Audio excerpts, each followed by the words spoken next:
authentic motivation.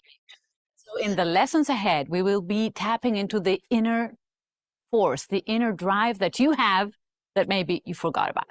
And I want to start today by debunking a myth around motivation.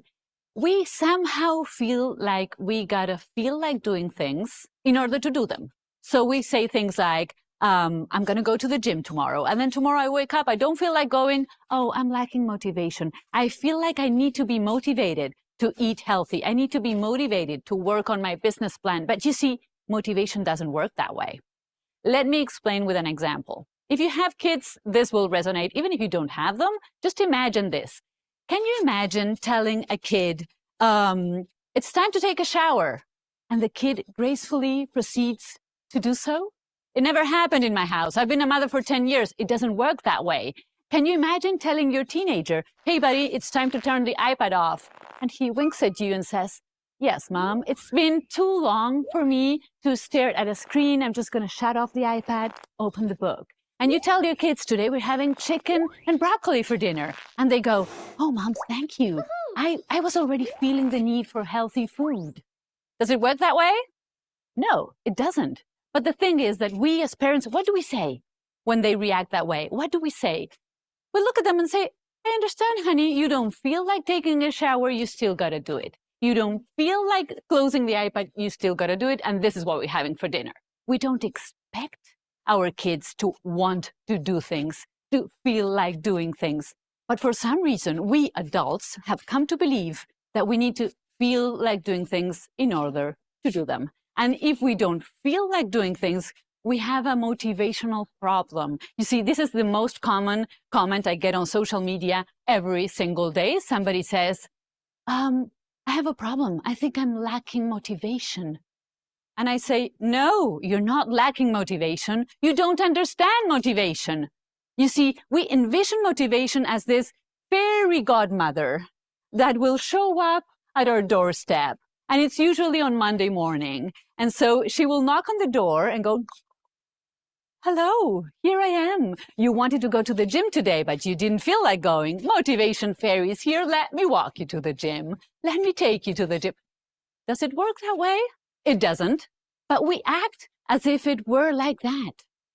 You see, motivation is not a fairy godmother. And if it was one, it's a very tricky one because she never shows up when you most need her. So we need to stop waiting to feel motivated and we need to start creating motivation.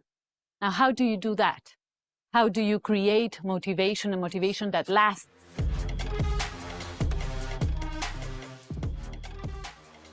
One of my favorite ways of doing this is to tie my goal, whatever that goal is, let's say a revenue goal, tie that goal to an identity shift. What does this mean?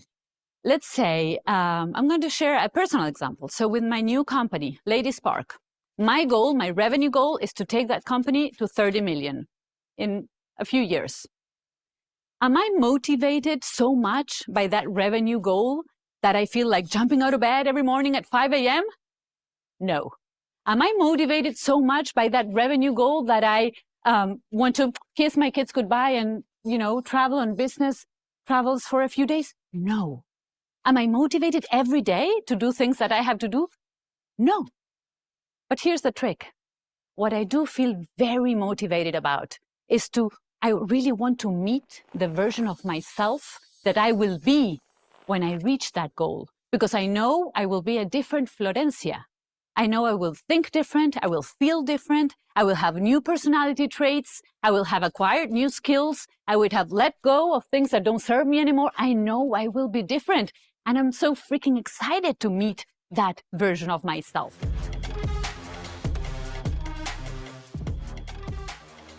I will teach you an exercise now to put this into action. It's an exercise that I love because I do it personally and it brings me very good results.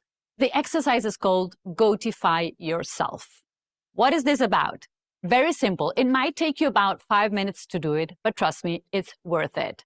So you grab a piece of paper. I suggest you cut it into the shape of a personal card. On one side of the card, step 1, you put your name there. So I would put Florencia Andres. Below your name, you will put a tagline. Imagine you're being introduced in a podcast, but you're being introduced as the person that you already want to be, as if you were there, okay?